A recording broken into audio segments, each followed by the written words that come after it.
Assalamualaikum warahmatullahi wabarakatuh.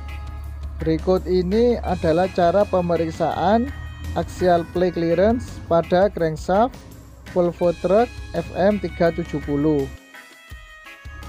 Kita gunakan magnetic dial gauge. Kita pasang bagian magnetik pada permukaan flywheel, dan bagian ujung dial gauge kita pasang pada flywheel housing. Pada pemeriksaan ini kita gunakan dial gauge dengan ketelitian 0,01 mm.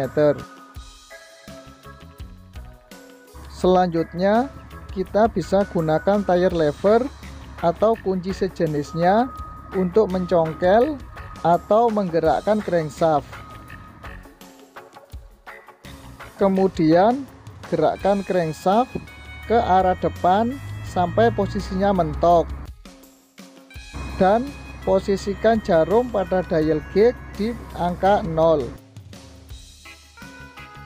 Standar maksimal crankshaft axial clearance adalah 0,4 mm.